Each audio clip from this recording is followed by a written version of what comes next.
What up? All right, just go. Skip. Skip. Skip. Skip. Skip.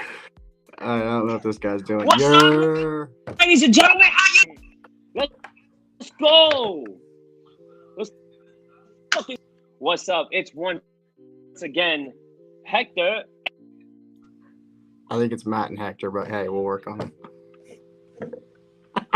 You know, one day I would like to put my name up there first. Here you go. Here you go. Here you go. Here you go. Thank you. The you handsome go. one always goes on the left. Okay. Oh, let me fix it. Sorry. Go fuck yourself. Your mother.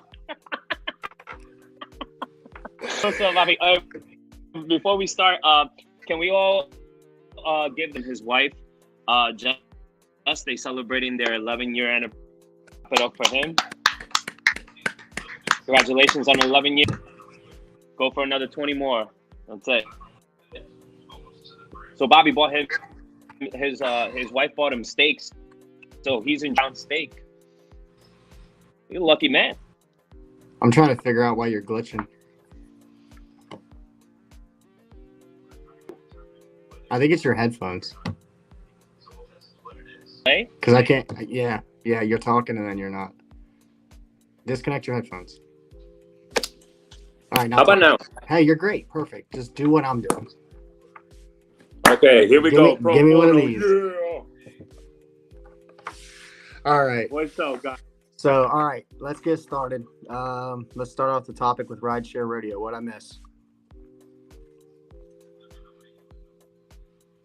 What's going on with Rideshare Rodeo today?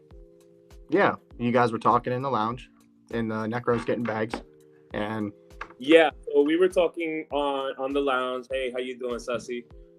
Bobby and everybody. Eric, thanks for coming through. Yeah, so we were on Necro's lounge and we was just chopping it up a little bit. You know, Steve really wants us to go on the audio podcast. So I think we gotta go because it's not even a question if I want to do it or not. I feel threatened. I feel like my life is in danger. I feel like it's going to do something to me. So we have to do it. You know what I mean? I'm trying to live by next week. You know what I mean? So. I mean, Steve seems like he's got that kind of power. Yeah, right. Yeah, he does. See, come on. Yeah, they Wild did. Strokes Yeah, they did. Yes. Yeah, they did. That's another thing too. Let's go Astros. They came back from 4-2 at the bottom of the ninth, top of the ninth.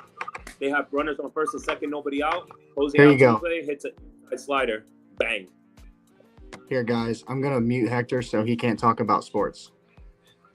Oh my god, it doesn't sports talk again. I don't like this. My girlfriend just sent me a video, and she's back here behind me. She's probably taking a video of me doing a podcast making fun of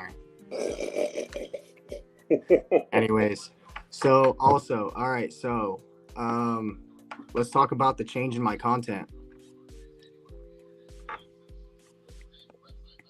Yeah. I've made a very big change in my content lately. I focused more on live streams than I have focusing on edited content. And my subs are growing at a pretty good rate. So, I mean, shout out to everybody that has subbed to my channel and everything like that. Steve said maybe she's streaming your stream on a new channel and making fun of you. That's so funny. what is it that exactly that you're doing, Matt? That you're doing something different?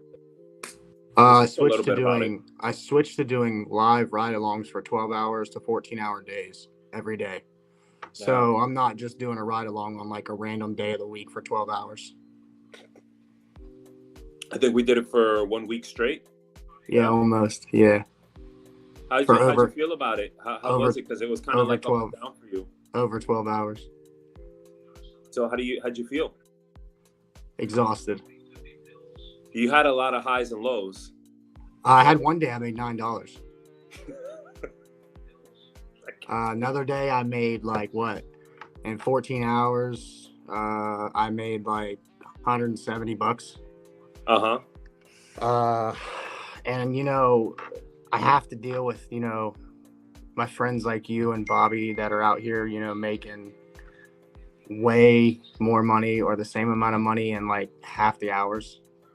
I think Bobby this week, while he was in our stream, he sent us a screenshot of a spark order he got early in the morning. Yeah, this one right here. To go 1.7 miles. Congratulations, Bobby. This was his cart. That was his cart, man. Guys, and, we kind of talked about it last night too. We spent a lot of time on the panel in Flex's Live. And I told him straight up, bro, you have the most blessed market I've ever seen in my life. The bangers that he shows me, it's quite amazing to see the bangers that he gets. And congratulations to him. And you know what? He does things quite efficient, quite well. And a lot of gig people should be following in his footsteps, to be quite honest. I think honestly, I know he had a channel. Maybe he should start it soon in the future. But yeah, Bobby, you got some insight, man. I picked a lot of things up with you. Oh, look who it is. Blaze said I made $750 on DoorDash and $11.25 on Uber today. You know it's bad right now when you turned on Uber today. But yeah, so I mean, yeah, Bobby is killing it, man. But he had a couple of days that were kind of slow. So that's the thing with the gig economy, man. You just get these highs and lows, man. It literally fucking turns you bipolar, bro. I swear to God, like you just have this up and down mood. And I don't know if anybody wants to put it in the chat. How did you guys do this week? And how did the crash affect a lot of people? I mean, so we had 2 crashes. We had the first crash we had. There were 6 people on my panel. Okay. Mm-hmm. You were on there, Bobby was on there, and a lot of us was complaining that we're not seeing orders. All of us was seeing it at the same time. And it was very odd.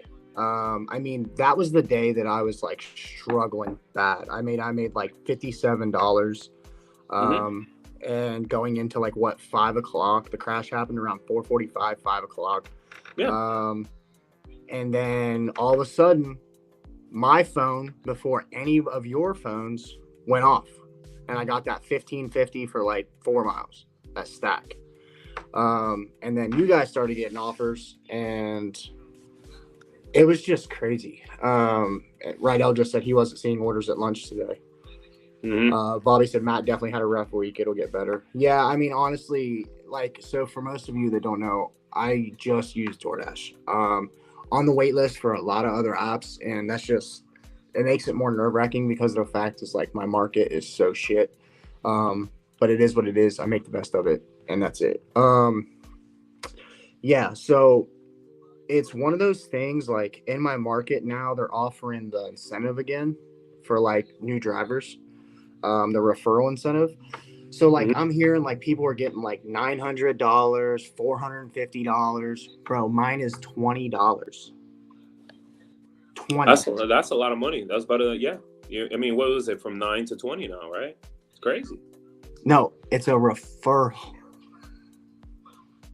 Oh, the referral, yeah. The referral in my market is $20. Okay, yeah. Bobby's is $450. Mm-hmm. Eric's is $900. Are you serious? Mine is $20. No. You mean Eric's and Bobby's? You said Eric's is $450? Eric's, I think, is $900, and 900? Bobby's is $450. Wow! Look, he's saying it. He's saying it right there. Yeah. See, I told you. Maybe we should take Rydell's opinion, though. I mean, hey, 6 figures, right? Let's fucking do it. UPS, babe. Can you see yourself in brown? I don't like looking at brown when I'm looking down after I go brown. But I really can't say much because I'm a Browns fan. Which were orange, so that kind of makes no sense. But yeah, I know, right? Oh man. I don't know what's going on. I mean, but that's how they flood the market. See, you remember a few months ago they had the referral bonuses. They were in the thousands. In the thousands, man. And people were getting those referral bonuses, but you had to be careful because I feel like it was like kind of like a trap on DoorDash because they were like, okay, we're gonna give out a 4-figure bonus, but they can only give it to people and their families because if they start giving it to their friends, they're gonna be automatically deactivated. And for you guys that don't know, please don't get out your referral bonuses to everybody. I know most of you people know, but for some that don't give your referral bonuses to everybody because you will get deactivated. I've seen it. I don't recommend it. People have done it in the past. I think people have gig channels. They've put their link for the referral bonuses. They've gotten deactivated. So it's not in your best interest to do that. But seeing that referral bonus is telling you that they're preparing for the holidays. I mean, I think DoorDash is expecting like a big next 2 months that are coming up in November and December. I mean, you got a lot of shop and deliver orders. I mean, Matt, you've been starting to get a lot of those too, right? You're getting a lot of Dollar Generals and. No, I'm not prioritized no more. No, you took yourself out of the list. No, I didn't even get the option. I was so you didn't even get the prioritized. option. I was prioritized, and then it just stopped. It's so weird, right? How that works. Yeah, you would get it the whole time, but you just get it for a week. Pretty much. Weird, that's pretty much what it seemed like. It was like for like 2 weeks. I was seeing bangers, and then all of a sudden it was like, it was just like it stopped. So, do you have an update on LOP? So, no, I don't have an update on LOP. I'm gonna have to go back to the basics. We're gonna have to pretty much harass Dasher support, which I love to do. I have no problem doing it. I need to get on LOP, man. Christmas is coming up. Santa got to cough up some money. You know what I mean? So yeah, I got a lot of stuff coming up. So I want to do the LOP, and hopefully I get there. So we're gonna start from the beginning. I thought we were looking at something positive, right? Last week I had a lot of great orders. I had orders I've never seen before, $37 orders. I was getting merchant orders that were over $100. Matt and me predicted, or we so-called predicted, that I was gonna get LOP, but I kind of regressed a little bit this week. Well, you had a hiccup. Right, yeah, exactly. So I'll explain the hiccup that occurred. So I was last week, I was on the phone with Matt. I got a Panera order, and on the merchant side, it was over $100. So I went to go pick up the Panera order, and I asked the people there, and they said, hold on, we'll wait a few minutes to see if we have it. So I waited a few minutes, so I asked again, hey, what's going on with this order? And they said, the lady that placed the order placed 2 orders, one on the merchant site and one on DoorDash. So we gave both orders to the DoorDash driver that came to pick up that DoorDash order. I'm like, really? Thank you very much. I guess we could all take all orders together, you know what I mean? So I had to call Dasher support, and I don't know, man. You know how Dasher support is? You guys can put your experiences in the chat about that. They fucking suck, man. I mean, they're so inconsistent in how they run things and, that nature and stuff like that. They're always supposed to get half pay. I don't even know if they canceled it. I don't know what the hell they did, but I didn't get half pay till the end of the day. And the only reason why I got it was because I actually had to go back to Dasher support once I finished my shift that day, and I eventually got my half pay. But after that time, I didn't see good orders like I was seeing that week. So, you know how it is, right? Matt, you probably done the same thing too, right? I mean, you had, your problems and your issues going on LOP, but when you finally got it, you started seeing the orders, and it was very similar to what was happening to me. You know what I mean? Yeah, I mean, it's a lot different than when they invite you in. It seems like it's a little bit tougher. So the strategy that I had for you was working. It just seems like that one hiccup you had where you weren't able to deliver that order set you back, because it showed DoorDash that you may not have been able to complete that order. So that's why you just need to kind of start over, go back to square one, go back to sending in the bag, all that stuff, and just starting over, and then just repeating the process. I don't know. In the chat, let us know. Would you have just went to the merchant, or would you have just delivered to the customer? Like went to the customer and said that you delivered it, so you could have got the full pay, or would you have done what he did and contacted support? That's a good question. I feel like that's. I mean, I was thinking about it. I was telling Matt over the phone, like, yo, bro, maybe I should just pretend I'm delivering this and then just drop it off, because technically it's already delivered. But because I feel like my account was getting priority and a higher payout amount in terms of like the food and stuff like that, I felt like I don't want to do that, right? Like I don't want to risk that, because DoorDash is DoorDash, and they'll deactivate you for anything. So how they do. So that's why I was I'm not really gonna do that. Yeah, I think you did the right thing. Yeah, definitely. So let's take a moment here. So let everybody know what you DoorDashing. What, like car wise? Yes.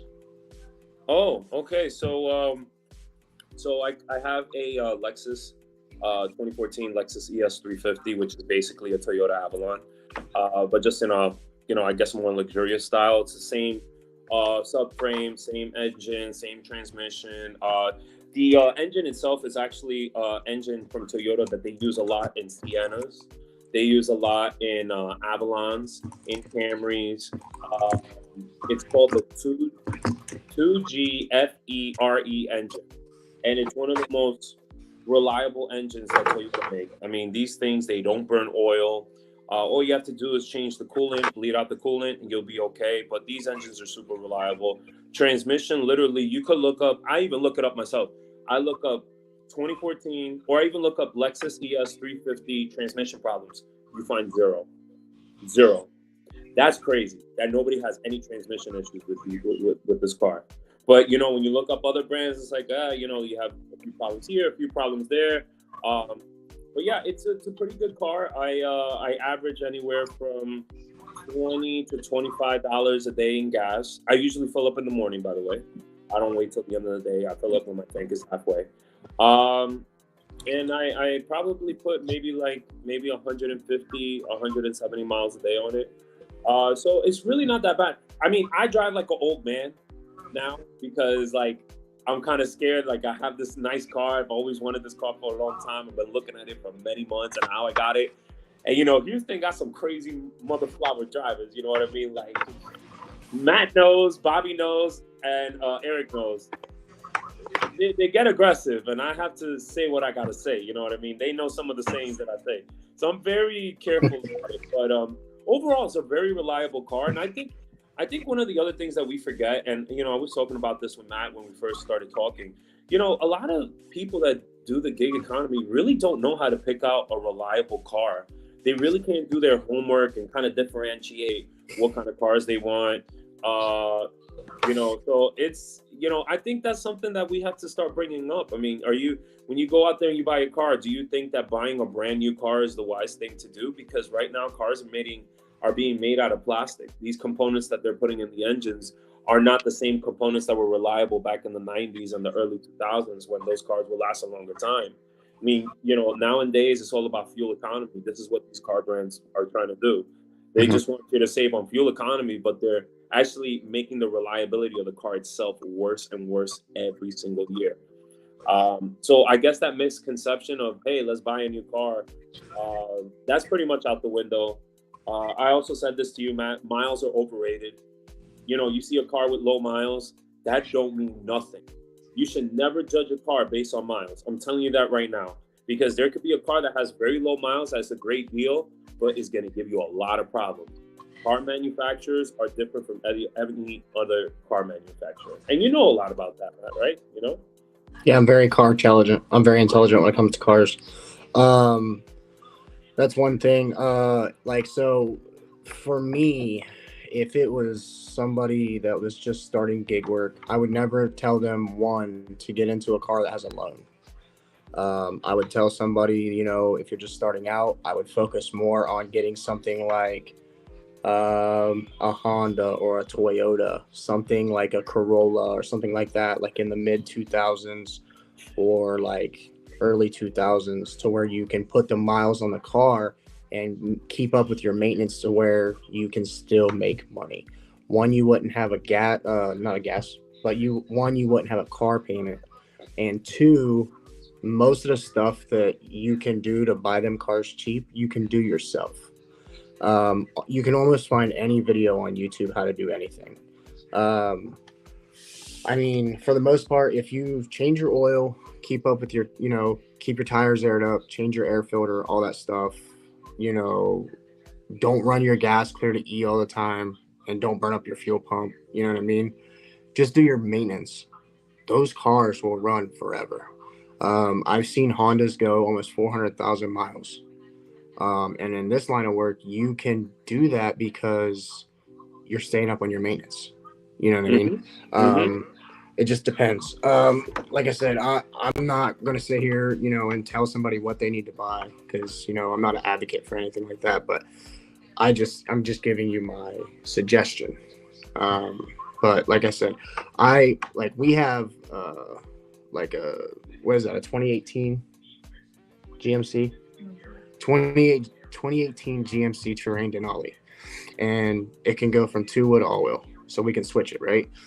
Now it gets good gas mileage, but like the problem is, like as far as maintenance goes, I can like normally any vehicle we've had, I've been able to do anything on my own, whether it was alternator, battery, brakes, anything like that. I can do it myself, right? This car's so fucking advanced that like literally I went to change the back brakes and I had to do like the caliper, something to do with the parking assist, like and the parking brake, it's all electronic. And you have to put the car into what they call a service mode. And if you don't do that, it fucking just trips everything and makes the car go wonky. So like when I changed the back brakes and I took it, what do we have, Matt, Hector? What do you have in your trunks right now? In our trunks. I guess what we have inside our trunks, right? That's what I'm saying. Think like cleaning products and stuff like that. I have an air pump. I don't have nothing in my trunk. I have my bags. So keep going. What you were saying? Yeah. So sorry, but anyways, so like I changed the brakes, whatever, parking brakes, electrical parking brake. I got it all changed, whatever. Anyways, so after our trip to Amish country, okay, we get back, and this is the craziest shit ever. We pull into the fucking garage, and she was gonna leave like 10 minutes later after we got back, and the car wouldn't shift out of park. It was stuck. Like the electric transmission stuff would not shift out. Mm-hmm. I had to have the fucking Denali towed to the General Motors dealership, and they had to put it on a service, like put everything on a computer, had to have everything reset, ended up having to have a vacuum pump for the brake system, also had a coolant leak I didn't know about on a hose, all this stuff, right? So the money that I probably could have saved on me fixing the brakes, the money I saved from me fixing the brakes myself, still ended up costing me about the same of what it would have been if I did it, because I had to tow it, have it towed to the dealership, had to have the dealership fix it, everything. So at the end of the day, I really didn't save any money. So yeah, anything that's newer, I suggest you do your research. Because like I said, if you're doing gig work, if you're just doing the DoorDash and Grubhub, Uber Eats, stuff like that, I think you could be fine in a car like a Toyota Corolla, something like that, Honda Civic, Honda Accord, anything like that. You're going to get great gas mileage. Are you froze? I'm okay, but no, okay, no, you're good. You're good. You weren't blinking, so I was just making sure, like you. Yeah, were, no, like, I'm here. You were freezing up a little bit, but you came back, so we're okay. Yeah, so, but if you're doing anything as far as like what Steve does, like curry, para, stuff like that, like, and then if you start getting into like medical stuff, you would want an SUV, or I think even you can start getting some of the vans, like, right? Is that something like the carrier van, stuff like that? Yeah. I mean, he said right here, all my gig work is done in a 2015 RAV4. Which that's an SUV. He's a smart guy, because those RAV4s, listen, you change the oil. And I want to talk about this because I want to get to Steve's next question. Toyotas, everybody's like, oh, Toyotas, they last long and blah, blah, blah, but other cars are like that. Listen, I want you guys to pay attention very carefully.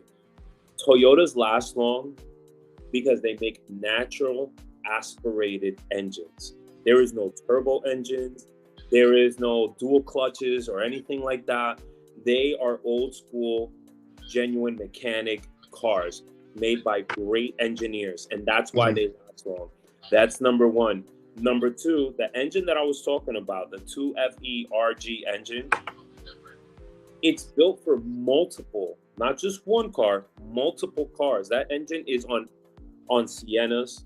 That engine is not on the RAV4. I know it's not on the RAV4. Avalons, Camrys, my Lexus ES350, the RX350, the Lexus RX350. Did it come in a Corolla?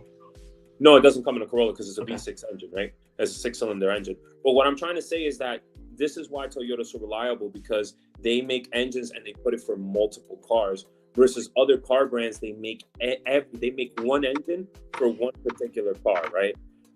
So that's why we always go for the reliability. And I like that year model too, because 2015 is right there. You just get enough technology, but you're able to do repairs, just like you, man. Just like you said, you had issues with the Yukon Denali, right? Where you had to get the computer to override the system for the brake, and you had to get all that other stuff. But I guarantee you, if you did that on the 2015, RAV4, you wouldn't have had those issues. You would have put on the brakes, boom, you're ready to go on the highway. You know what I mean? So that's really important. I mean, you don't want to get a newer car, because the newer the car is, just like he said, the more complicated things can be. And one last thing before we continue here, he asked us, Matt, Hector, what do you have in your trunks right now? So we're kind of analyze this question a little bit, because now we understand more. Yeah. Now we understand, because now I asked this. Go ahead. Yeah, so basically, I think one of the things that you definitely need to have, especially people outside of New York City, people who are more down south or rural areas and stuff like that, please, for the love of God, get yourself an air pump. An air pump is so vital. Saves you time, saves you money, can save you in an emergency situation. Really invest yourself in a good air pump. I bought mines at Home Depot. I paid $49 for mines. You just ask any Home Depot employee, where are your air compressors? They'll take you to the aisle, and I bought a very good one. Make sure it has a fuse built inside the compressor, because sometimes if it doesn't have the fuse in the compressor, what happens is it may blow out your fuse. So make sure you pay attention to that. And I always invest in the ones like mine paid $50. Get yourself a good one. Invest in a good one. Don't get like a $20 knockoff crap from AutoZone that's going to take you 10 minutes to pump the tire. You want to invest yourself in a good one, because I'm telling you, those pumps, it pumped my tire from flat to air, no lie to you, in 3 minutes. I was already off the road. I was already on the road in 3 minutes. So that thing is vital. He also said here, first aid. First aid is very important too. You never know what kind of situation you can get. With these gig apps, it's an adventure sometimes every day. We could see a dog. We could trip over something. We could hit ourselves in the head when we're, walking out of the door. Just the other day, I freaking jammed my thumb, closing the door. And, guess what? The order was $11 for 9 miles, and the guy tipped $2. So I was even more pissed off. Right. But still, those type of things are really imperative. Jumper cables as well. So I will go one further. I get a battery pack. They have very advanced ones that are really cheap. You can get them on Amazon. They're like $40, $50. They're like yay big. And the good thing about it is that you don't need anybody. You can literally put these jumper packs on. They carry a high voltage, so they're able to charge your battery no problem. And just in case that your battery goes out as well, and you need to charge your phone because your phone's about to die, well, they have a plug-in for that. You'd be able to plug in your phone and charge your phone in case of any emergency. And these are the things that we're supposed to have as a as gig people that we are. We need to prepare ourselves for the worst scenarios. And that's the only way that we'll become successful, if we just prepare early. And I think a lot of people in this gig space really don't talk about it so much. I'm not trying to throw any shade or anything like that, but these are real life problems sometimes. And I feel like we should always be reminded that, these are the things that are really imperative to have in your car. Because let's say, for example, you don't have an air pump, right? And you're a young lady and you don't know how to fix a tire and you're just stuck in the middle of the road. Well, now you just become a hazard because you could potentially get into an accident. That's one. Two, you're waiting for roadside assistance taking you an hour. And three, you could have some random stranger maybe asking you weird questions. I mean, you never know what kind of situation you're putting yourself into. But an air pump can save your life sometimes. An air pump can save you time. So, yeah, these are the things that we should have in our cars. This is really important. Rideshare Rodeo said air pumps are 100%. And $19 first aid kit. You can spend more, but 19 kits are good for emergencies, And over here, Bobby said, I had jumper cables for years. Really helped a lot. The air pump has saved me a lot of time and money. That is very true. Thank you for bringing that up. Tire plugs, also very important. Now, if you know how to do that, Matt, do you know how to do that with tire plugs? Because I don't know how to do that. Yeah, I'm really stupid with that. I Yeah, can't do it. you put the plug in the thing and you puncture it and then you pull it out. Right. Cut it. Yeah. Those are really, but yeah, really important. so I have a jump box. I have a jump box that has the tire pump, jump pack, everything. It's all in one.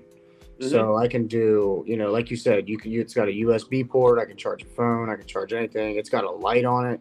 Another thing I suggest people getting is a flashlight, especially if you dash at night. Some people suggest getting the reflector vest. But yeah, there's a lot of things that like people don't know that they could get, but you almost like, I don't know. I hate being that guy. It's like, you should do this. You should do this. Cause that's not me. Cause I don't do half that shit. You know what I mean? So it's like, but I know that like in the end, if I did most of the stuff like that, I would save myself from a lot of headache a lot of times. Because let's face it, I'm like the king of like bad luck when it comes to being out there. This comment made me laugh here. It says, Bobby says, go to Roy's flashlight advice. That's true. So I don't know if you know this, but Roy, he loves his flashlight advice, and he actually hands out flashlights from time to time. Really? Yeah. No, Roy is one of the few channels that actually talks about what we're talking about: cars, Right. things, necessities, things to have in your car. And he's really big on flashlights because we go into dark areas and I can't see. And daylight savings is what, in November? I hate daylight savings, man. Yo, please put your hands up if you hate daylight savings, because I freaking hate it. I wish it should be abolished. I don't want to get too political in that, but it should go away someday.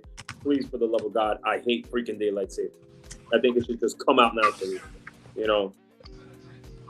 So, oh, look, this is really good right here.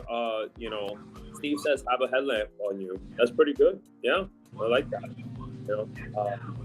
But yeah, no, these are the things that that are really imperative to us. And with daylight savings coming in, we need to have these things, especially for the women out there. I don't know in your market, but especially towards the nighttime, I see a lot of moms out there with their kids out there door dashing, picking up orders, things of that nature. And what they don't know is that they especially need to have these things because in a place like Texas, as a woman, you don't want to be stranded out there, right? I mean, God forbid something can happen to you. So, it's also for the women too. They need to have all this stuff too, and us men too. We need to have all this stuff because, like I said, we just never know what could happen, right? So, I had one time, I'll never forget the story. I had a Hyundai Sonata, and I picked up my girlfriend from the train station, and I picked up an order on Grubhub to drop off. So I picked up the order. My girlfriend and me were cruising in the car, right? And I make a left turn, and then next thing you know, I hear brah! And then all the lights come on. The car is not moving. I mean, the engine just stopped turning, and it's just rolling and rolling. And luckily, I was able to park. I tried to turn on the engine, didn't work. Tried to turn on the engine, didn't work. I had to end up calling a tow truck. Do you know what happened with my Hyundai Sonata? It was burning so much oil. Mind you, I did an oil change. It was burning so much oil, the engine seized on me, and I needed a brand new engine. And mind you, only had 116,000 miles when this happened. Now, luckily for me, I had a powertrain warranty, so I was able to, get the engine for free.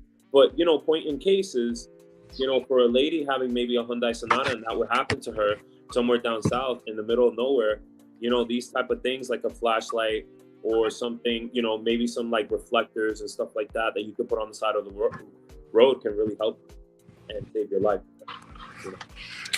Shout out to the 12 people in here. This is the most we've actually had consistently on a live, so shout out to you. Every week it seems like we're growing more and more. Considering this is only our 5th episode, we're growing at a pretty rapid pace. At first we started was like, we're just going to go off the cuff. This was something we've talked about over the last week. We were like, we're starting to see in our channels changing as we go. How the channel is evolving now is kind of what I wanted to do from the beginning, but I couldn't really push our channel to be like that until everybody kind of like knew who I was and everybody that knew who Hector was. And now that everybody sees how we are, as you can see, we break down into segments. And I think that it's been better. We've been able to engage with a lot of you more, and it seems like it's been a lot more fun. I don't know about your thoughts, but what can I say, brother? I have a background. You know, yeah, they say started from the bottom, now we're here. I mean, I started from the bottom, but I'm still at the bottom. But don't worry, I'll get here someday. You know, I but we're mean, starting here somewhere. it's pretty sad that I'm in a hotel room and my background's almost better than yours. All right. Is everybody 18 and over? Okay, go fuck yourself, my guy. Go fuck yourself in your stupid hotel shit. I don't care. My shit. All right, everybody, let's all give props to my background. Who's better, my background or Matt's background? It's okay if you all say that his background's better this week because we all know mine is better on a normal. I don't care. No, it's good. It's good. It's good. My background is better this week. I want to take the damn credit. Oh no. Wait, what does it say? No, almost not. It's definitely better. Assholes. I swear to God, you guys have nothing positive to say about me. And you know what? Listen, let me tell you something, man. Go ahead and read that. You guys are doing great. And it's a safe space with good conversation. Nice to have channels that care to keep it fun. And I wanted people to get to know me, right? I mean, people know Matt, Chuck from Dashing Across America. He went on the live today and just, which I didn't hear the whole conversation. Bro, this guy basically said that when you first started your channel, he was one of the few subscribers that subbed to you, and he just loves your content. I mean, he absolutely loves your content. He says you're genuine, very nice guy. You have good character. You have a good foundation. And, you know, you don't hear that from many people. I mean, people usually say that in the chat and stuff like that. But for him to personally come on and say that, I mean, you don't see him much in lives. I know I don't see him much in lives. And when I see him in a live, it's on your live. So, I mean, obviously, the guy really loves and support you.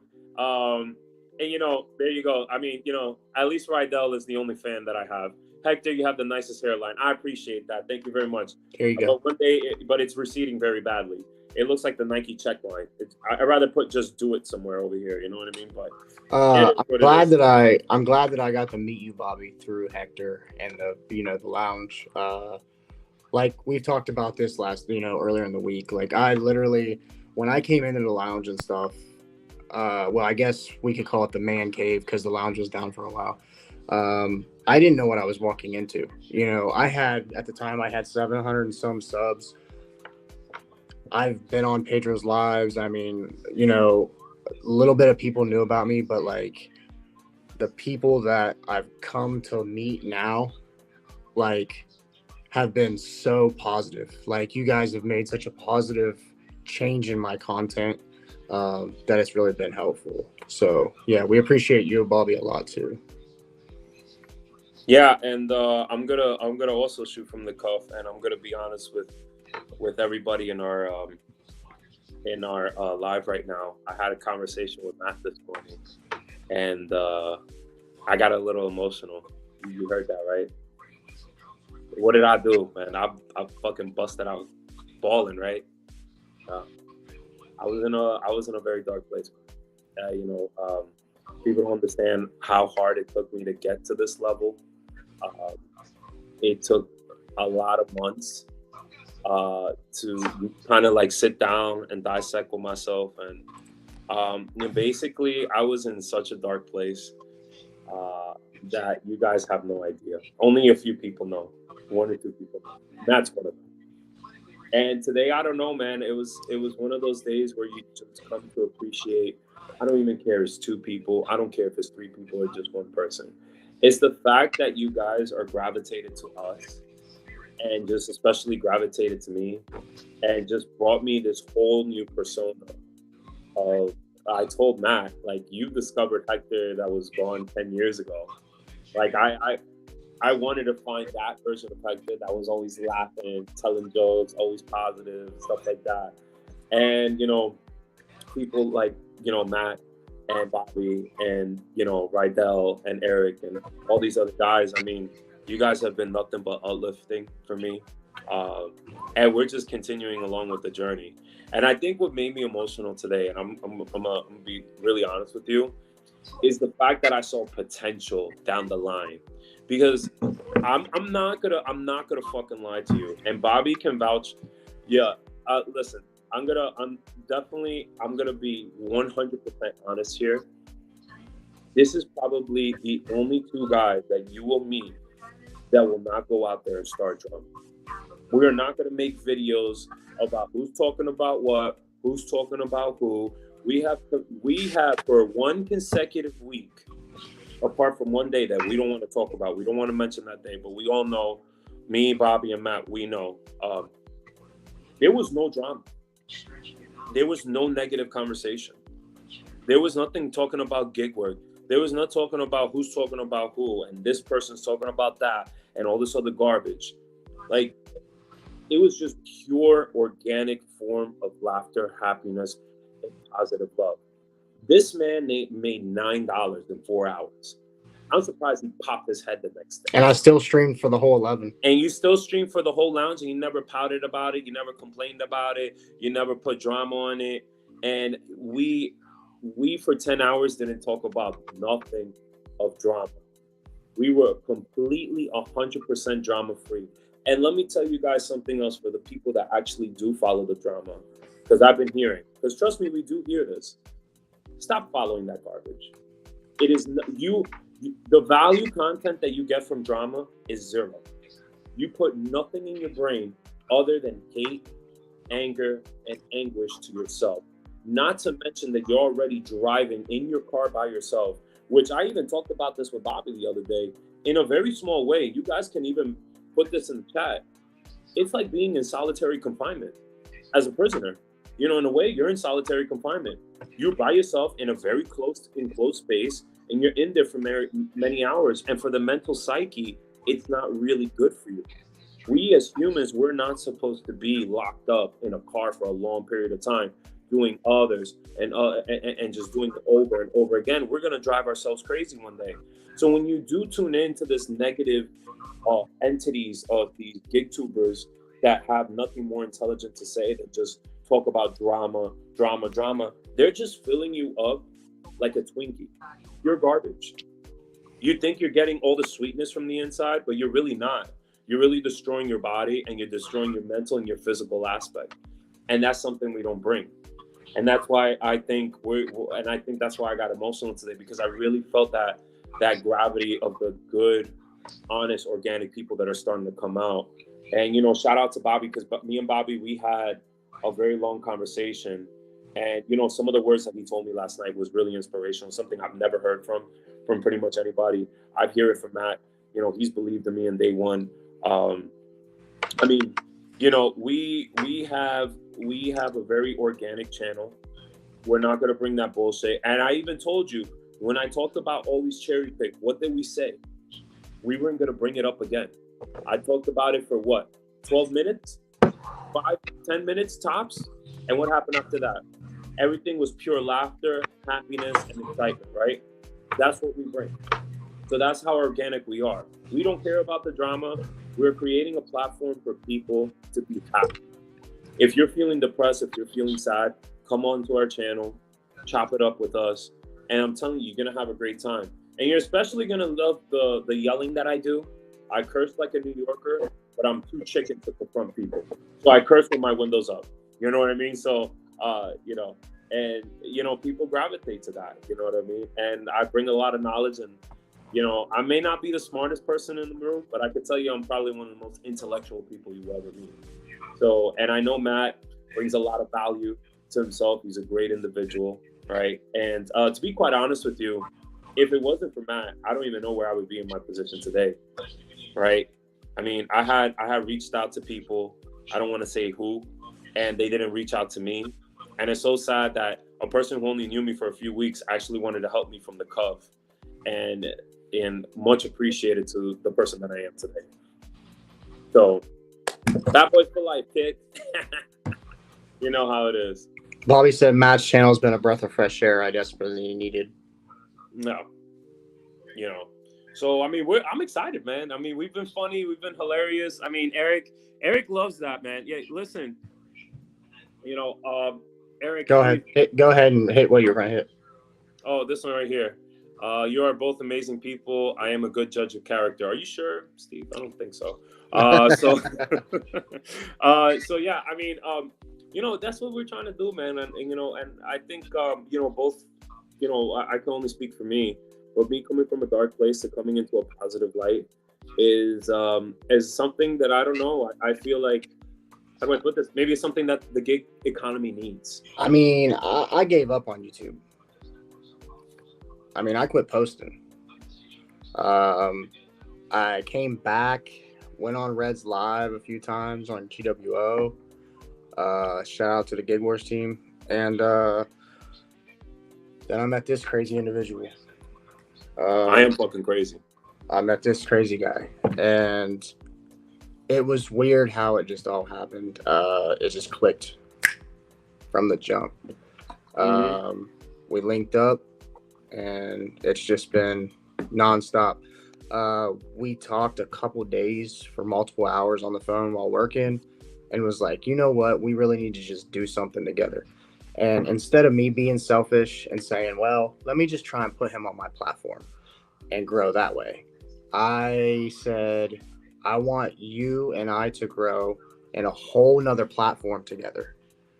So let's start our own show. And he was like, oh man, I don't know. He's like, I've never really been on camera. I was like, dude, I believe in you. If I can just get you to believe in yourself, then we will be fine. And it seems like every week it just keeps getting better and bigger and better and bigger and better and bigger. I mean, yeah, I don't know. Like I said, it's been a big fresh breath air for everybody.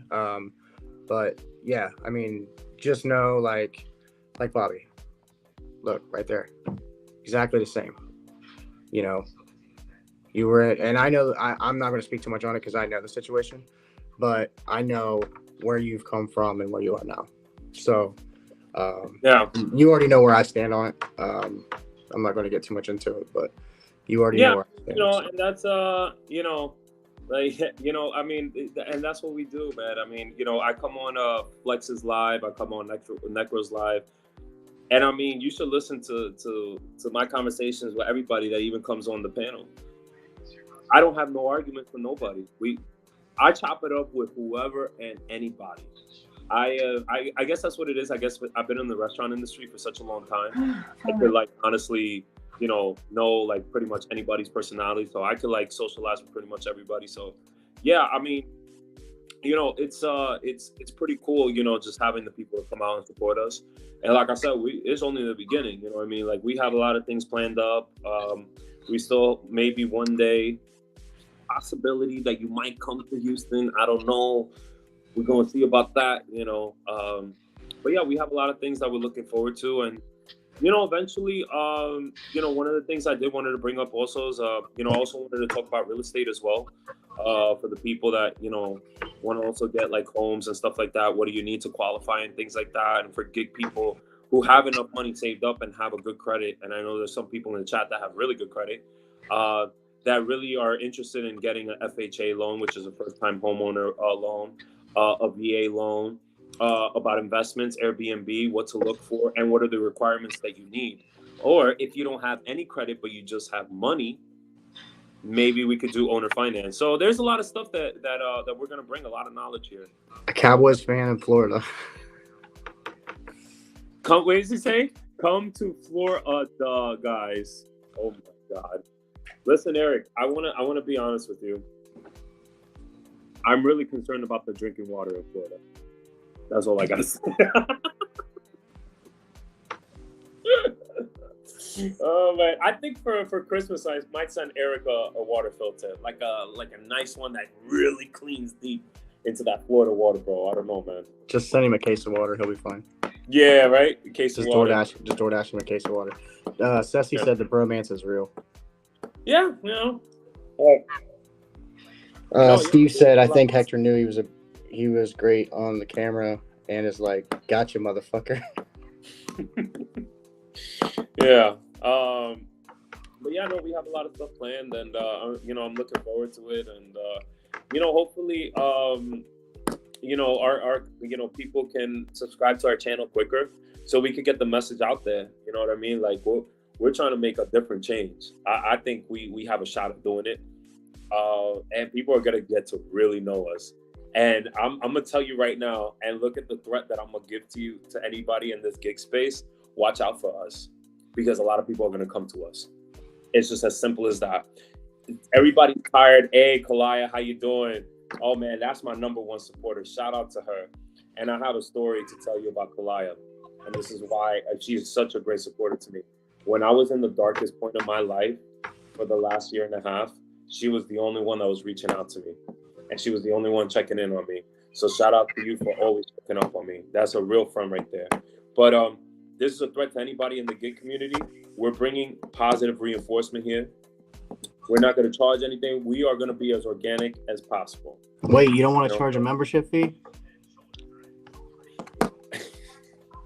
We could do 30. We could do 99 cents. We'll put it in a GoFundMe for So just remember, guys, stay the course. Don't change. Yeah, we're never going to change, buddy. I think if we have 200 subs, 1 million, 3 million subs, I think we're still going to be the same fucking goofballs. But I will tell you this, though, Bobby. I can promise you this. Once I get monetized, I will have a better background. I promise you that. Okay? He's lying. Pay off my debts first. He's lying. So I'll use some of the YouTube money. I'll use some of it to get a better background. I promise you that. I'm not lying, bro. I guarantee you next year, I'll have something good by next year. Next year, it's gonna guys. be better than yours. He's talking about a whole year from now. Well, I bro, did my I whole don't have a room whole in room one to day. myself, my guy. You think I have a special room like that, like you do? Yeah. Hey, listen, my girlfriend's a teacher, man. She needs all the rooms she could get. I'm left with nothing. All right? I'm left with 2 smelly, dirty dogs with a bunch of hairs, and I get a bed, and she says, just take it. That's it. That's all I got. And on occasion, when I'm lucky, you see that? That's my best friend right there. PlayStation 3. That's it.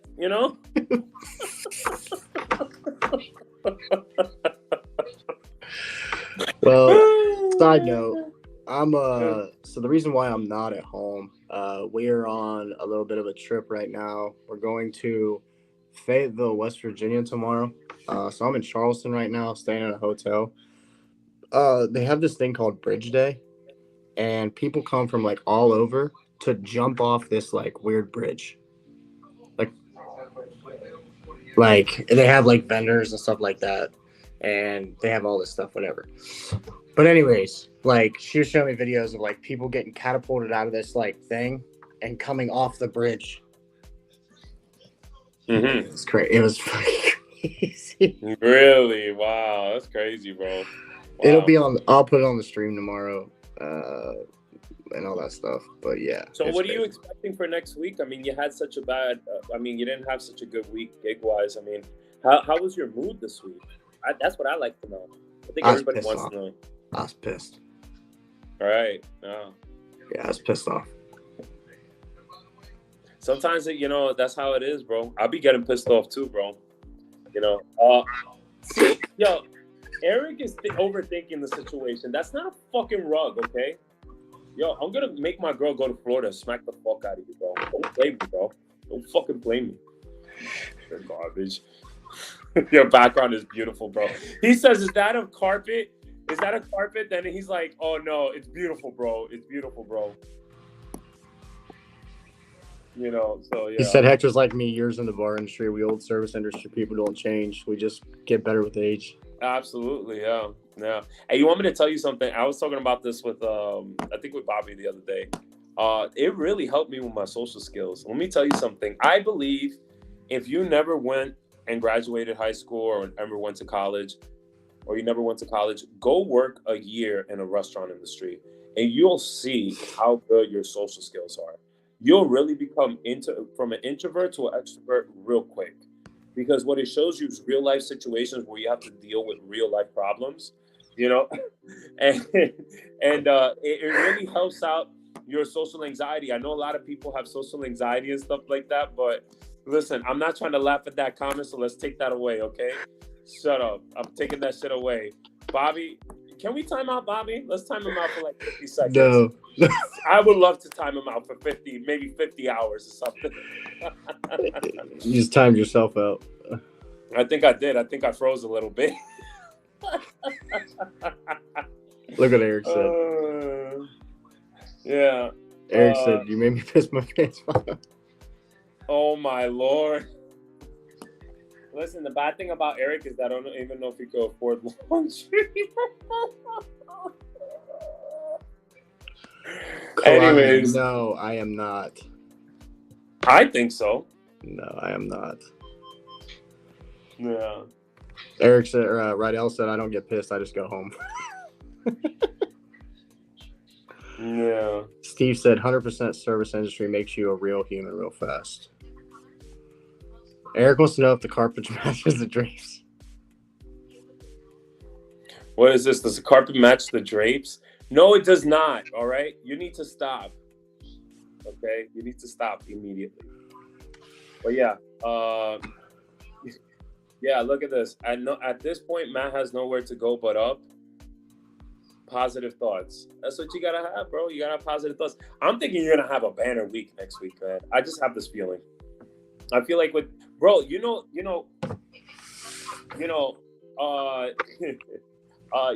me tell you something. There was 2 crashes. The other one happened today. There was another crash.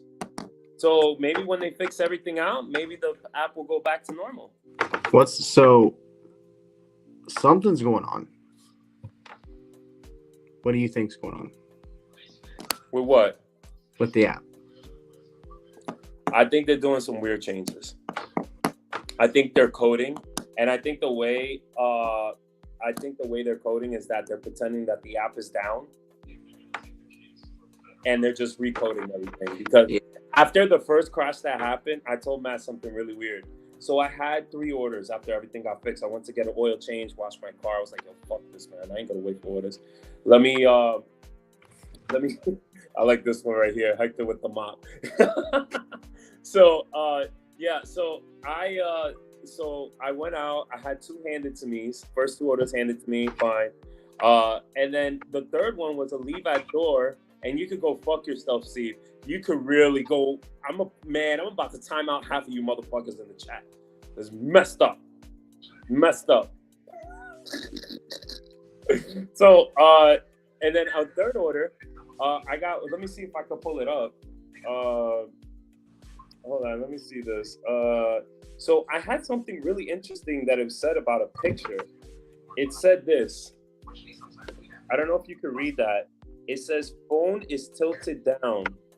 Hold the phone parallel to the door or delivery location and try again. That happened on my 3rd delivery after the crash. So I think they're doing some coding and they try to crash the app. And I think that's what's going on.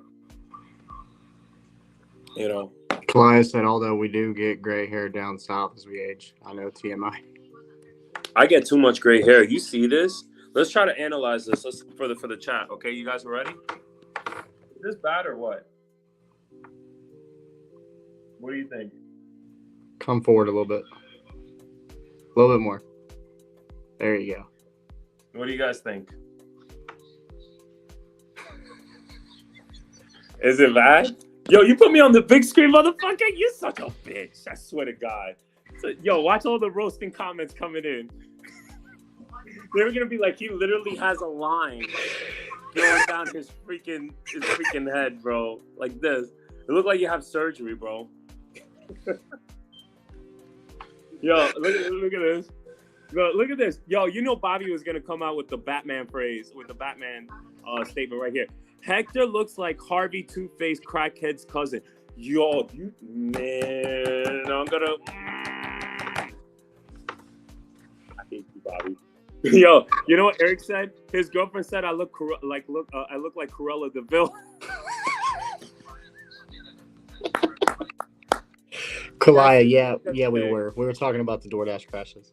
Yeah, I gotta say, yo, listen, Eric, we've been chatting with you for a little over a week. That's the funniest thing you've ever said since we met. Probably. Yeah. In fact, I'm gonna get a shirt saying "I am Cruella DeVille." directed by Eric. Hector, you should have that spot in the middle of your top looked at. They can do amazing things with hair loss these days. Oh man, you think it's that bad? Oh Jesus Christ! I'm telling you, bro, I'm getting old. Oh, I want another person. I want people in the chat to see. How old do you think I am? Let's put that out there. All right, guys, you ready? You guys in the chat, and Bobby, please don't exaggerate. You need to shut up and be realistic about this answer. In the chat, how old do you think I am? Go ahead. We're waiting here. Matt, if you see me, what do you say? How old do you think I am? Mid-30s. Okay. It's something like that, right?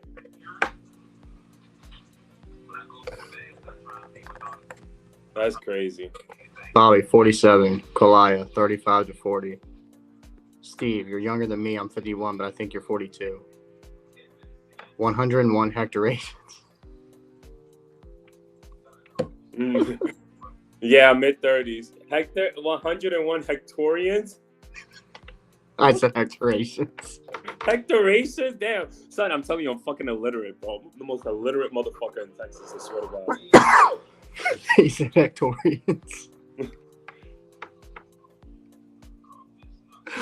Oh my God. That was funny. So, all right. Last topic.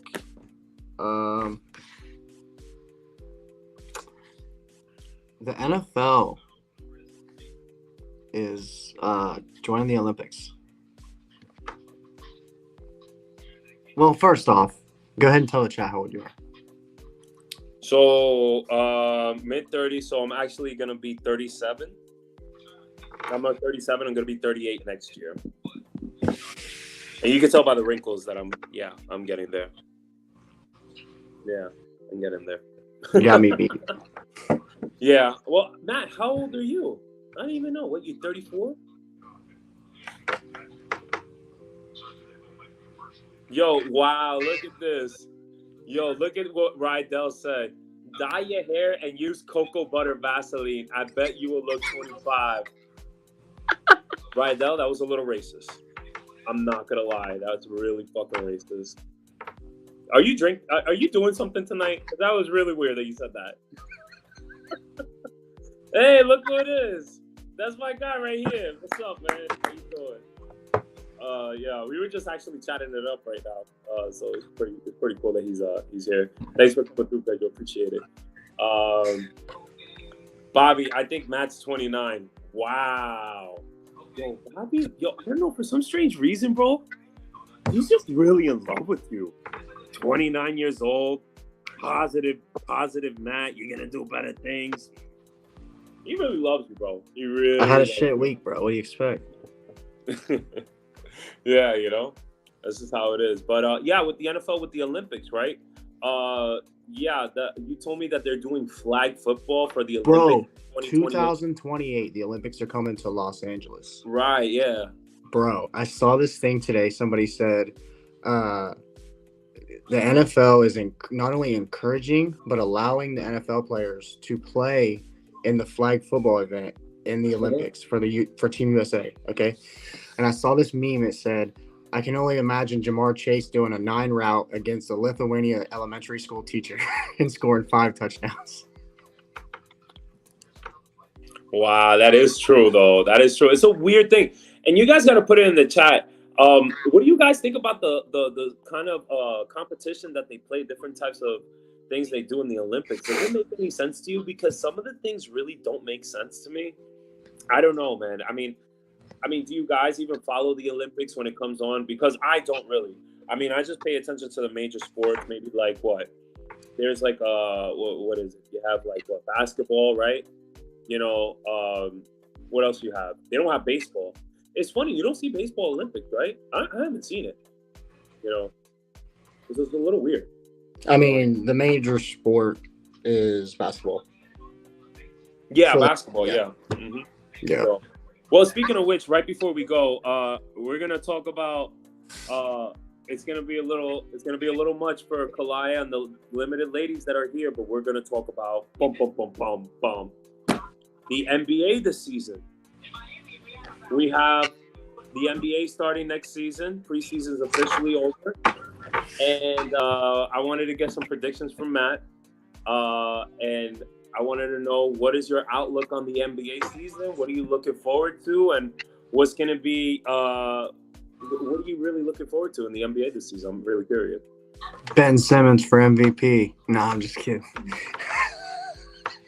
Yo, I'm about to shut this stream, bro. You say anything about that bum over here. I want to hear that garbage, man. That's like talking about voodoo. I want to hear that shit. Nah, I'm excited. I think the West is going to be the most fun to watch. The East, outside of the Bucks, I still say the Heat are a top contender in the East. You think the Heat are better than the Milwaukee Bucks right now? No, I said I still think they're a contender. Okay. All right. You can't count out Jimmy Butler. I mean, you just can't. I mean, but you know, you still got the Celtics. I mean, Boston is still one of the powerhouses in the East. I think Damian Lillard's signing for the Bucks was humongous for Giannis's career. I watched a preseason game yesterday of Holiday playing with the Celtics.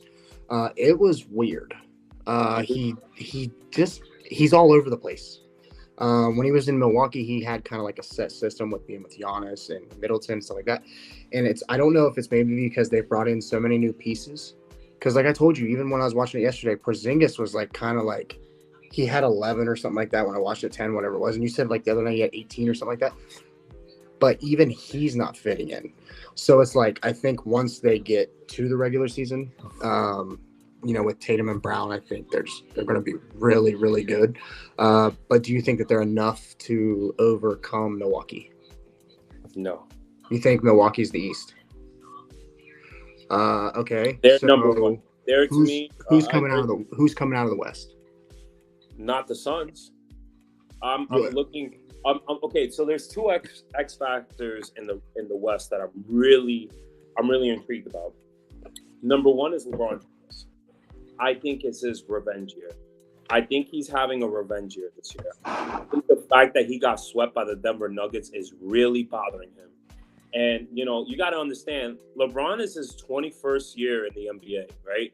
39 years old, and he's still dropping like 28, 29 a game. The guy is a beast. And for people who are like, well, you know, LeBron is not as good as MJ. Wait until LeBron James leaves the league, and you're going to see how boring the league actually is. The guy has dominated for the but that's a whole nother conversation. That's my number one X factor in the NBA. LeBron James. Is he going to have a revenge year? Will Anthony Davis be healthy for an entire season? And, you know, with the whole Lakers team, is all about health, right? But they do have a full year of D'Angelo Russell. They just signed Austin Reeves to that contract for a 4-year deal. I like Austin Reeves. He kind of reminds me a little bit. You know who he kind of reminds me a little bit of? He reminds me of a white version of Trevor Ariza. But Trevor Ariza back in the day. A nice 3-and-D player. Speaking of. Can we just agree to disagree that Dashing Trader looks like Trevor Ariza?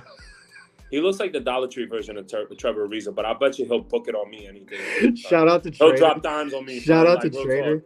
But he looks like Trevor Ariza, bro. Yeah, I know. But listen. This is my other X factor of the West, right? Check this out. Chris Paul. Chris Paul for me is the biggest X factor in the West. If he's healthy. If he's healthy, that's the problem.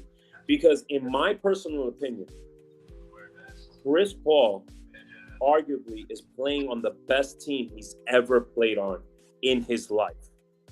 Even when they assembled that team with the Suns, you remember, you know, when they had, what was it, Chris Paul with the Suns, Kevin Booker, Kevin Durant, and all those other people. Bro, listen, it's not going to be as good as Golden State. You literally have the best shooter of all time in Stephen Curry. You have Klay Thompson, in my personal opinion. Vengeance year, contract year. No. But it goes beyond that. He had 2 torn ACLs, both knees. It takes you 2 years to get your strength back. Last year when Klay Thompson was struggling, he was getting his strength back on his legs, right? Now, I'm gonna be honest with you. This I agree with. Paul is washed, and I'll give you that, Pedro. I'll give you that. But his role, Pedro, to be honest with you, is not him starting. It's him coming off the bench. He should never. I agree with this as well. Yeah, Chris Paul, what he does always, create the function. Listen, he's not that dysfunctional because he's never been on a good team. This is the best team he's ever been on. Yeah, I'm telling you right now, this is the best team he's ever been on. And he's never had Suns shooters. team that they made it to the finals with was pretty good. Bro, he's never had shooters like Klay Thompson and Stephen Curry. Yeah. He's never had shooters like that. Not to mention, they're one of the best passing teams in the NBA. They're probably top 3 in passing. Their game is really good. I'm saying, what I'm trying to say is that Chris Paul really doesn't have to do much in that team like the way he had to. Yeah, no, I know he was on the Suns. That team was good too. Bro, but they really didn't have shooters. They didn't have many shooters. Right. And Chris Paul never really had great shooters like that. He has 2 of the best shooters. Who did he have on that team? Was Redick on that team? Redick was on that team. Who else? It was Blake Griffin, right? Blake Griffin at his prime. DeAndre Jordan was at his prime, right? Who else did he have? No, they were Lob City. They were Lob City. Lob City. Lou Williams, I think, was on that team, if I'm not mistaken. Maybe correct me. Yeah, he was the 6th man. So I mean, they had a solid team, right? But what I'm trying to say is that he never really had solid shooters, and he's never really been in a very great system-oriented team like he's gonna be with the Warriors. I mean, he will. I mean, in a sense, he kind of will, but they're gonna pass really well, and I think he that's my X factor. That's interesting. Yeah, I can see that. But the problem Kawhi is the biggest problem. He cannot stay healthy, bro. Listen, they're gonna dismantle that team. I mean, in the offseason, they were talking about Paul George coming to the Knicks, and the Knicks declined that offer because the Clippers wanted too much. And I'm gonna be honest with you. Paul George is washed, bro. Like, let's just talk about that real quick. Paul George is washed, bro. Yes, he is. I don't care what anybody says, bro. That guy is washed, bro. If he wasn't washed, I'm gonna tell you right now. The Knicks are. I'm gonna tell you right now. Bro, he was on an MVP rate, streak for the whole half the season last year. Bro, he doesn't remain healthy. He's very consistent with his health, right? That's number 1. Number 2, dude disappears in the playoffs, bro. Disappears. Yo, bro, that guy disappears in the playoffs, bro. Guy chokes.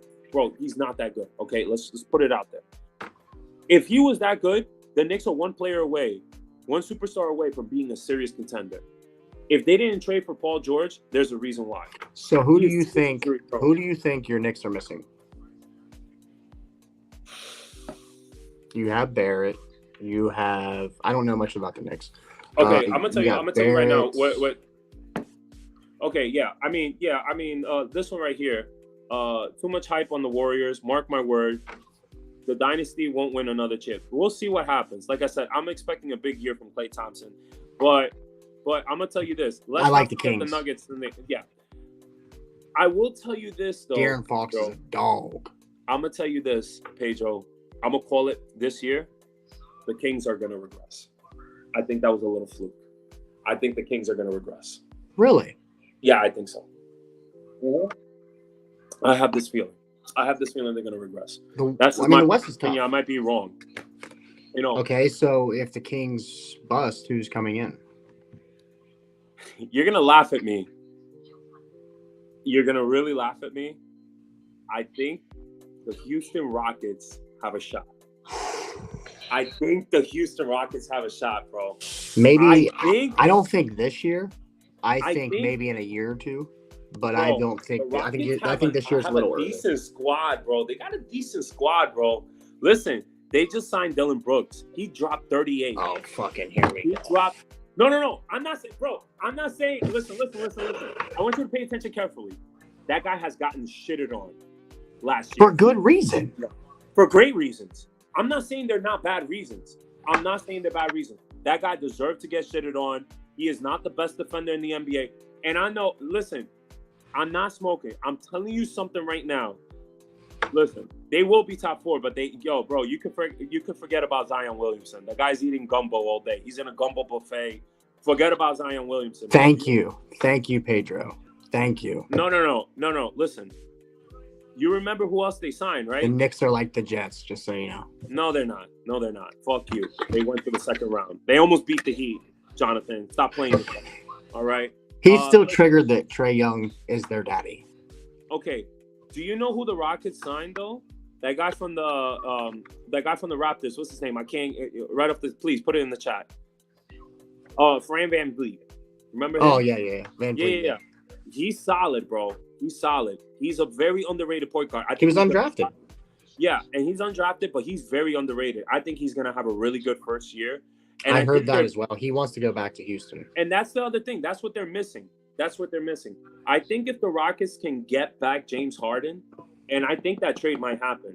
I think it's going to happen because you know he wants why? The ball too much, and that team moves so much better without that. Yeah, but that's the thing. See, James Harden plays the best when he's by himself. When he's with other superstars, he really doesn't play too well. But he's slowed down so much. Oh, he has slowed down. But remember, this guy averaged almost 10 assists a game every year with the Rockets, dropping 28 a game. The guy can really pass. He's very underrated. But I'm just saying, Fred VanVleet is a very underrated signing. Dylan Brooks is really good 3-and-D player. I mean, the Rockets have a nice young foundation. They did get a Wichita State. You're right. Yeah, that's what I'm saying. Their nucleus is really young. So I'm going to give the Rockets, I think they might be the team that's going to rise up. That's just my opinion. You guys can shit on me at the end of the season. I think so too, Bobby. Happens. But, I would like to say this about Pedro, though, because he kind of shitted on me about the Chris Paul. He was talking smack about the Knicks last year, saying that they were trash, they weren't good, blah, blah, blah. And then when I came on, when the Knicks went to the playoffs, he's like, Hector was kind of right about what he said. He did say that the Knicks were going to be good, and they were. So, all right. So, you froze for a minute. You were like, oh, no, that's the worst freeze in the world. Stupid Wi-Fi. But listen, I'll give you my assessment about the Knicks. I'll give you a real assessment about the Knicks. Coming from a Knicks fan. I hate Julius Randle. He could go fuck himself. I hate him. He's your highest paid player, bro, isn't he is like the Dollar Tree version of Carmelo Anthony. He thinks he's Carmelo Anthony. Bro, I'm telling you right now, this guy in half-court offense holds the ball for fucking 5 seconds. For what? Thank you, Pedro. Trade Randall. Get him out of here. Get him for a Jamaican beef patty and some fucking lunch special from Washington Heights at a Chinese restaurant, bro. I'll take a fucking egg roll with some Pepsi and some General T-style chicken with some pork fried rice. I'll take that trade any day of the week. I'll give you an Aki sandwich. And no, fuck Aki. Man, that bootleg ass mother. Man, he bootleg as fuck. Fuck out here. Listen, anyways. Listen, trade Randall. He is destroying that team. He's a ball hog. And the offense completely. I think so too, Bobby. Yeah. No, Bobby. The East is kind of weak. You can't compare the East to the West. The West is a lot more powerful. But no, they should not. They're gonna give up a lot for that. They at least got to give up 2 unprotected. So the thing is, this is my thing. The Knicks, when without Julius Randle, they are more fluid on offense. They pass the ball. They're more open. But when you put Julius Randle in a half-court offense, he loves to hold the ball. He loves to hold it on the post, right? And he's a very bad passer. Bro. Especially when he's double-teamed, it's pretty bad. He got exposed. Listen, the first year when he came onto the Knicks and they went to the playoffs, remember when they faced the Hawks? You know what the Hawks did? They played zone defense on him. And you know what that happened? Made him choke, bro. He couldn't even fucking shoot for his life, bro. He couldn't pass. He couldn't shoot. And that's why the Hawks won. Second year, right? They went past to the first round, right? Let me get this. Let me remind you what this is. Bro. You know what? Hold on. We're going to remove him from the stage, okay? Fucking taunting me, this garbage guy. Let's put it back in. Anyways.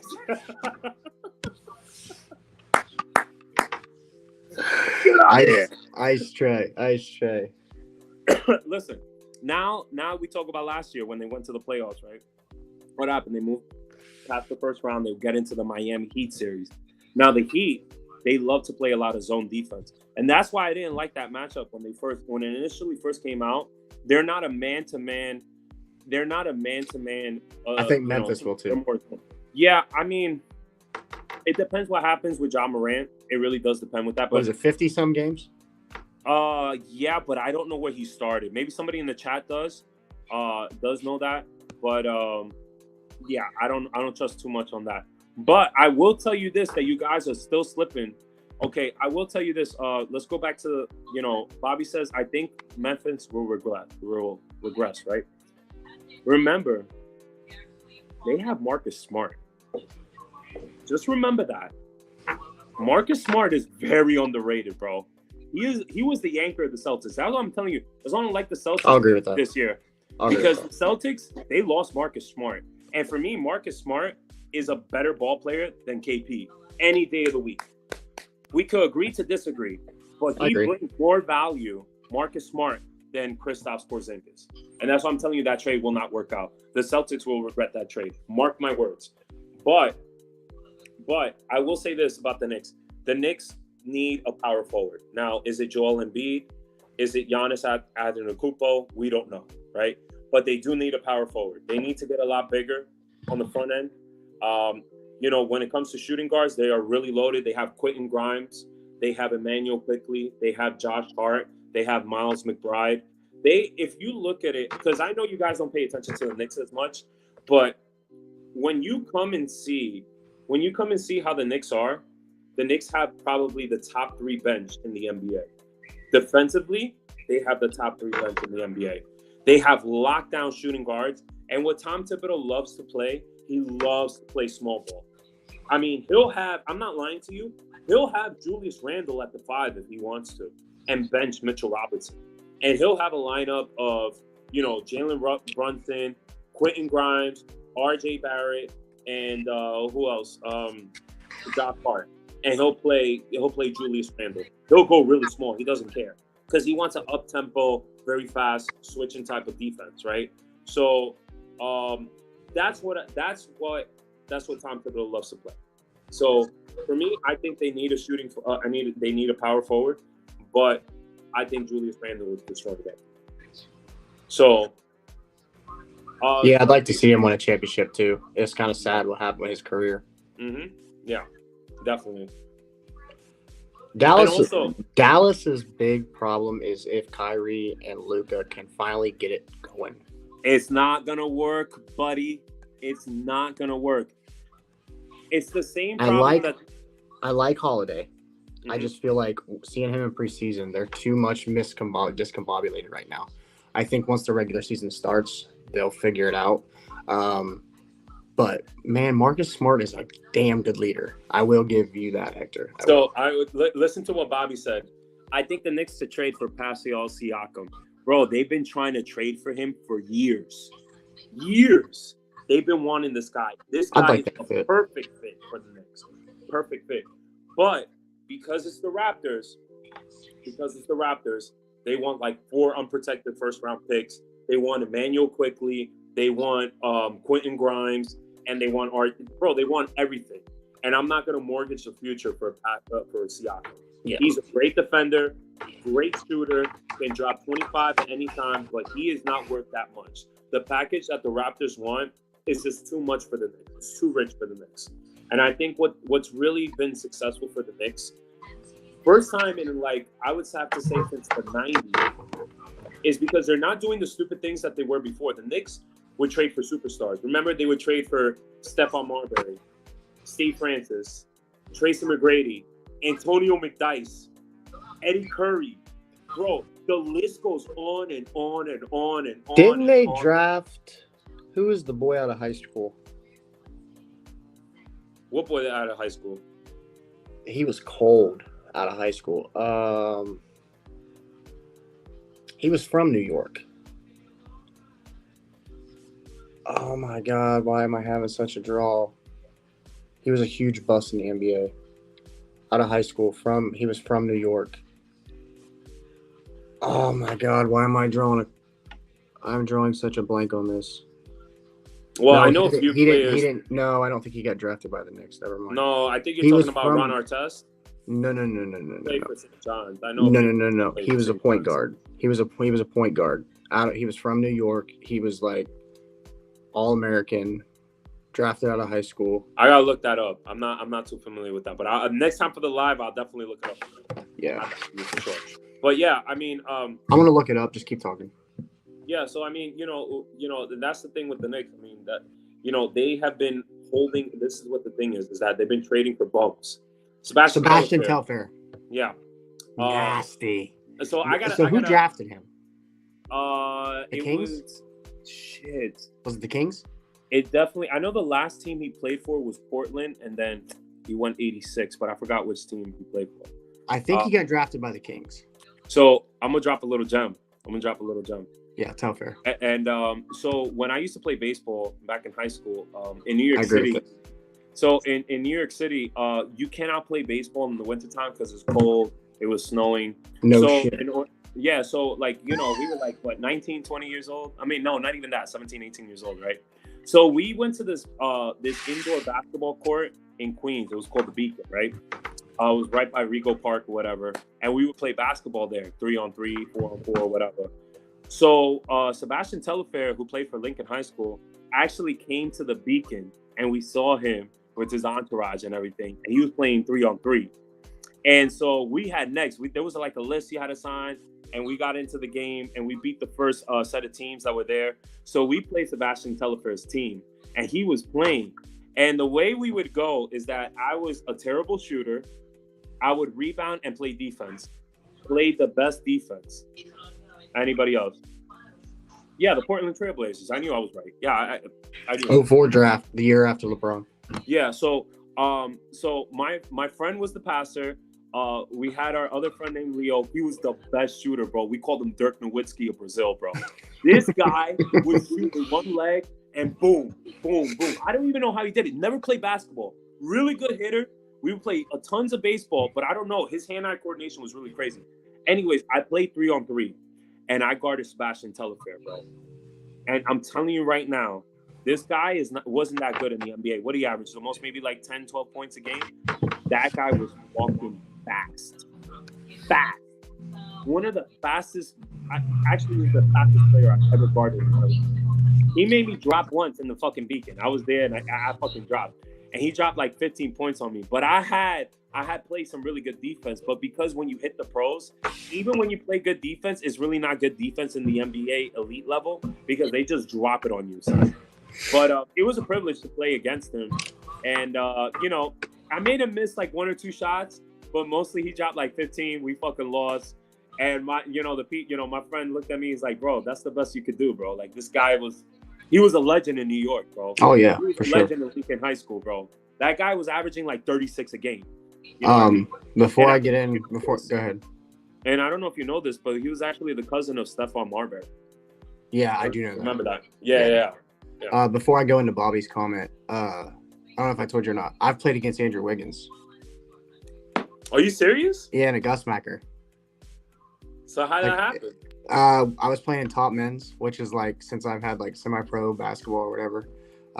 Like you play against like college, high school elite, college, semi-pro, pro. Everybody like I've played against Kevin Martin when he still played for the Oklahoma City Thunder. He was from Zanesville, Ohio. So I played against him in Zanesville, Gusmacher, and I played against Andrew Wiggins in Ironton, Ohio. 3-on-3 basketball. And I didn't guard either one because I think Kmart was 6'7", and Wiggins is, of course, like, 6'9", something like that. But he actually boomed on my homeboy backdoor on a lob. Like, in a Gusmacher on 3-on-3. It was nasty. Really? Yeah. It was nasty. Yeah, we lost the Wiggins team like fucking, it was like 21 to like fucking 7. Like they smoked us. Kevin Martin's team literally shot the fucking gym out. When we played them, I think we lost like, it was like 21 to like, I think we barely scored double digits. It was like 11 or 12. I watched them literally skunk a team 21 zip in top men's. with like 3 D2 athletes. Mm-hmm. Like they were they were sponsored by Domino's Pizza out of Zanesville. Like it was crazy. But all right, let's get into what I was going to tell you.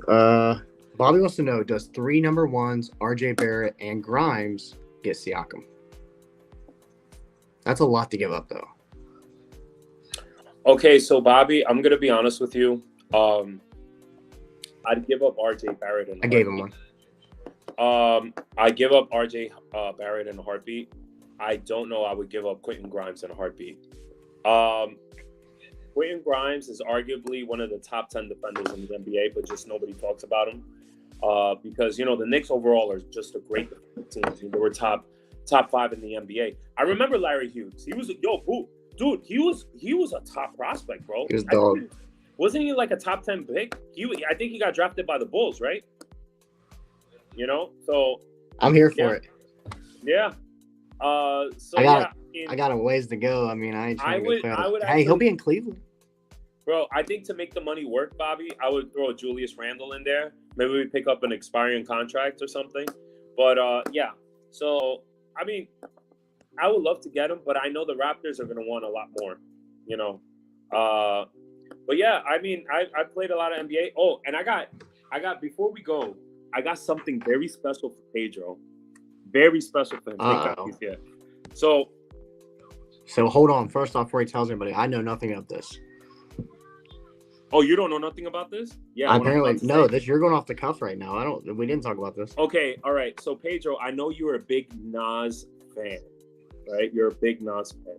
You got a good story to tell you, right?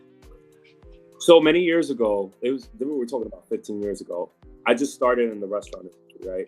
I worked like a year in Outback as a busser. I worked a year in this place called Nice Matine. It was in the east side of New York City. Italian joint, very famous, whatever.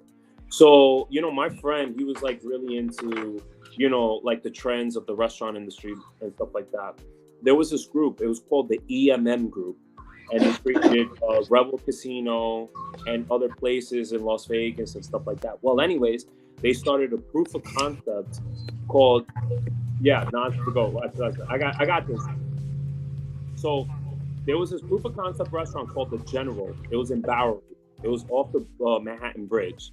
So they were opening up this restaurant. So they were hiring like crazy. So my friend told me like, bro, this is where celebrities go to and stuff like that. Like the EMM group, they're really famous. They're actually brothers that decided to open up a lot of places, right? So he's like, go apply. So I went there to go apply. Mind you, I bullshitted my way to the fucking interview, right? They wanted a runner. I did not know how to run food or anything like that. I was just a busboy from fucking Outback. But in the restaurant industry, let me tell you something about the restaurant industry. You can bullshit your way to a position. All you got to do is just bullshit.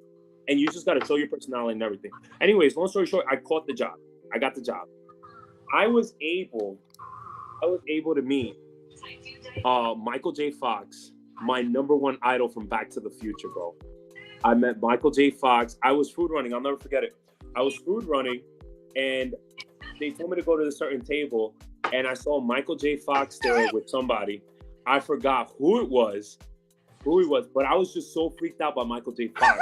And he ordered the Peking duck because that was the most famous thing. There were 2 things that you could order that was really famous. It was the Peking duck, and it was the sushi boat.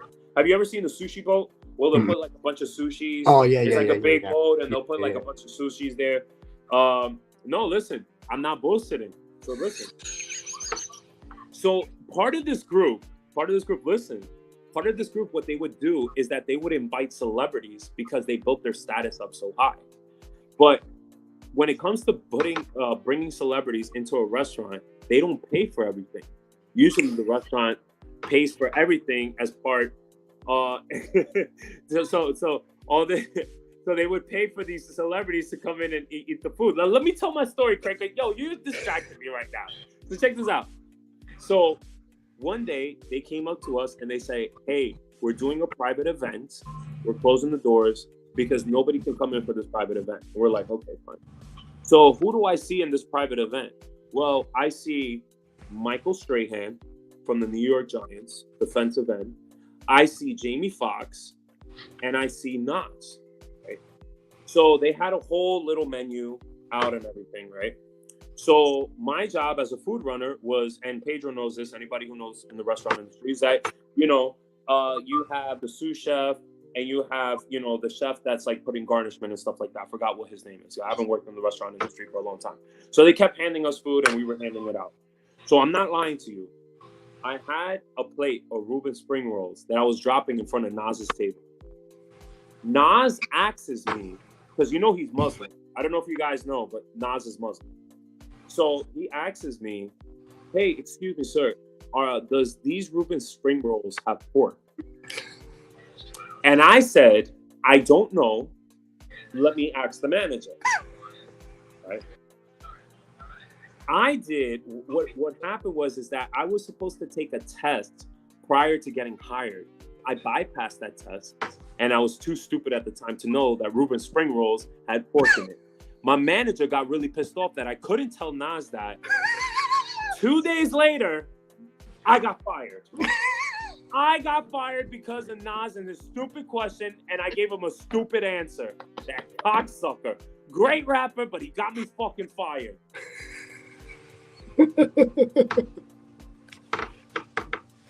You know how much I was making in this restaurant, bro? I'm not lying to you. And this was really good money for me at the time. $700 a week. And I was only working 4 days out of the week. I was making really good money. I got so pissed off, bro. And now I realize, and see, this is how I know I was fucking broke. But see, you guys are cracking me up. Yeah, you guys are cracking me up. Heck, you're supposed to know Reuben spring rolls and stuff like that. Yo, listen, I was too broke to fucking even afford a can of beans, bro. I was fucking broke. What the hell do I know about fucking Reuben spring rolls? I bullshitted my way to that fucking restaurant interview, all right? That's what you got to do in New York City. You got to bullshit your way. It's called a hustler, okay? So guess what? Oh, shit. I should have known that Reuben spring rolls have pork, and I fucked up. So. All right. Well, we've had a great show. I appreciate everybody for tuning in. I'm gonna let Hector. You got anything else to end on, Mr. Wine? I don't know, man. I think with all the yelling that I did, I'm gonna see if my eye is okay. I don't know, man. I'm thinking about that moment, man. Like, goddamn, Nas. Like, I'm sorry, bro, but like, I even got okay. So I got one more. Okay, before we go. So, do you guys remember Darrelle Revis, the cornerback of the Jets? Mm-hmm. Okay. Did you know he had his own sneaker line? Oh, I did not know that. I had his turf shoes. They were called Revis Islands by Nike. Bro, you should show me that one day. They were the that Zooms. Sounds pretty dope. They were the Zooms. I had a pair of them. But go ahead. Okay. So I so this is what happened. So I had this place that I was working at. It was an Indian restaurant. It was called the Tamarind. It was on the east side, 23rd Street and 3rd Avenue. I was hired there as a host. Now, part of this job was I had to be in front of the host. I had to use the POS system. They were using Aloha POS. Pedro knows Aloha POS. It's like, one of the most generic POS systems out there. Right? So, let me see. Oh, they look ugly as fuck, bro. Some ugly ass shoes, bro. That's like something that Shaquille O'Neal would like fucking advertise. Okay, so check this out. So, all right. So one day it's on a Thursday and it's really fucking busy, right? Listen. So it's really fucking busy on a Thursday and we're packed right now and everything goes by reservation in this restaurant. It's pure reservation. You cannot walk in. Yo, Bobby, let me tell my story, man. Get him away. So listen. Check this out. So I'm there as a host. Now, mind you, I had the Pauly D hairstyle. And Bobby's seen it. Matt's seen a few pictures of me. I had the Pauly D hairstyle, right? Blowout and everything. I stuck out as a white boy as a sore thumb because all the other workers were fucking either Arabic, they were Indian or whatever. So let's get to the point. So I'm waiting for tables to free up so I can sit these other people that have been waiting. Here comes these two white gentlemen, right? They run into the restaurant. They come up to me and they say, "Hey, kid, here's $100." Slaps me with $100, right? He says, "We need that booth over there. I need it as an emergency." And I was like, "Damn, man, this guy slapped me with $100." Now I was working with the second host, and I looked at her and I talked to her and I was like, "Look, listen, this guy gave me $100. Like, go sit them over there." Now the policy is that when the booths were available, we could only do a 4-top. There were only a 2-top. So I sat him there, right? So I sat him there or whatever. A week or 2 weeks later, the manager got so pissed off that I sat that 2-top there that I got demoted and he wanted me to do deliveries. I fucking quit. I fucking left. Right? So who are these two gentlemen? And I bring up Darrell Rivas. Turns out it was the GM at the time, Mike Tannenbaum, and Darrell Rivas' agent. They were running away from the paparazzi because they were negotiating Darrell Rivas' contract. So they had to run into a restaurant, and this was the only restaurant they were able to go into, and that's why they wanted the back booth.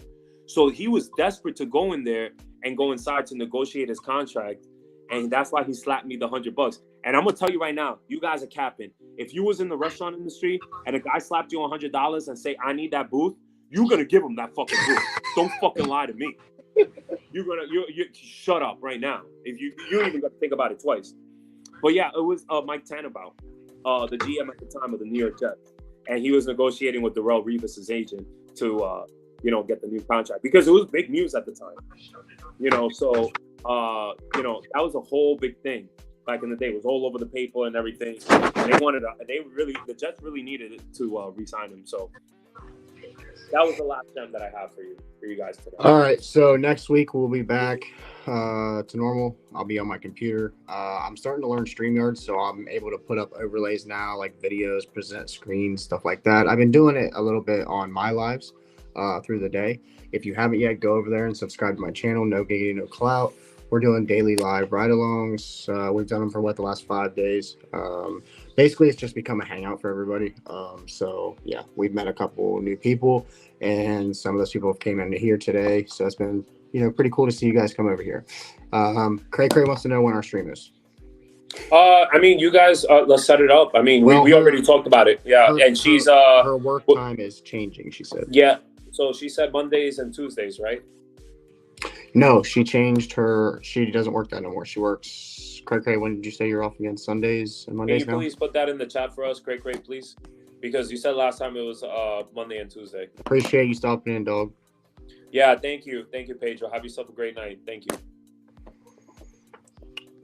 Great job, guys. I'll be watching every week. I'm off Mondays and Tuesdays this week. Yeah, that's what I'm saying. We could plan it out next week, Saturday, Sunday, and Monday. We could do a Monday if you're okay with that. What do you think? So let's do this Monday. No, I got next Monday. Okay, next Monday. She says next week because she said. Listen to what she said. She says I'm off Monday and Tuesday this week, but next week is Sunday and Monday. So I'll take the next Monday route. Yeah, because we don't want to do Sundays because we're respectful of Pedro and stuff. He's got the market Sunday nights. We're respectful of that. So yeah. And I gotta prepare my liver for that, man. You see me right now, I'm fucking weak. I'm drinking fucking wine. I don't drink, bro. It's like the last time I drank was the. So those of you that don't know, we're gonna do a flight, I guess. Yeah, we're gonna do a flight. We're gonna do a flight of MD 2020. Man, I might need some chicken nuggets for that.